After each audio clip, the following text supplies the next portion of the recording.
संसद में अपने संबोधन के दौरान प्रधानमंत्री नरेंद्र मोदी ने वेस्ट एशिया में जारी युद्ध को वैश्विक स्थिरता के लिए गंभीर खतरा बताया। उन्होंने कहा, इस युद्ध के कारण वैश्विक स्तर पर कठिन परिस्थितियां लंबे समय तक बनी रह सकती हैं, इसलिए हमें तैयार रहना होगा और एकजुट रहना होगा। प्रधानमंत्री ने कोरोना महामारी का उदाहरण देते हुए कहा कि भारत ने पहले भी संकटों का सामना एकता और संयम के साथ किया है और इस बार भी यही रास्ता अपनाना होगा। अध्यक्ष जी, इस युद्ध के कारण दुनिया में जो कठिन हालात बने हैं उनका प्रभाव लंबे समय तक बने रहने की आशंका है। इसलिए हमें तैयार रहना होगा, हमें एकजुट रहना होगा।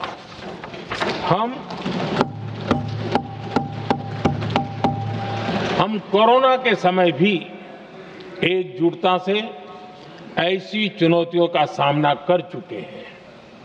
अब हमें फिर से उसी तरह तैयार रहने की आवश्यकता है। धीरज के साथ, संयम के साथ, शांत मन से हमें हर चुनौती का मुकाबला करना है और यही हमारी पहचान है, यही हमारी ताकत है। उन्होंने चेतावनी दी कि ऐसे संवेदनशील समय में कुछ तत्व अफवाहें फैलाकर हालात का फायदा उठाने की कोशिश करते हैं, इसलिए जनता को सतर्क रहने की जरूरत है और ऐसे प्रयासों को सफल नहीं होने देना चाहिए। अध्यक्ष जी, जब ऐसे संकट आते हैं तो कुछ तत्व इसका गलत फायदा उठाने की कोशिश भी करते हैं, इसलिए कानून व्यवस्था सुनिश्चित करने वाली सभी एजेंसियों को अलर्ट पर रखा गया है।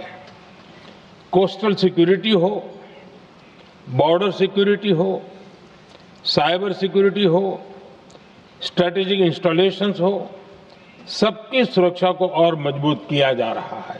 इसके साथ ही उन्होंने राज्य सरकारों से अपील की कि संकट के समय कालाबाजारी और जमाखोरी करने वालों पर कड़ी नजर रखी जाए और शिकायत मिलते ही तुरंत कार्यवाही हो। और हाँ, हमें बहुत सावधान और सतर्क भी रहना है।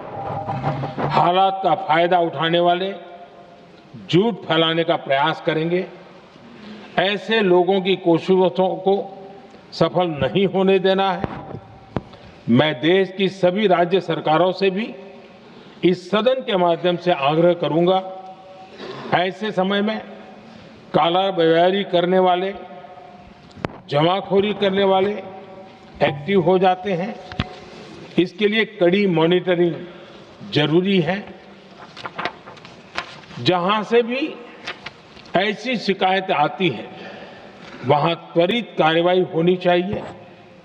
देश की हर सरकार और देश का हर नागरिक जब मिलकर चलेंगे तो हम हर चुनौती को चुनौती दे सकते हैं। इसी आग्रह के साथ मैं अपना वक्तव्य समाप्त करता हूं। बहुत बहुत धन्यवाद।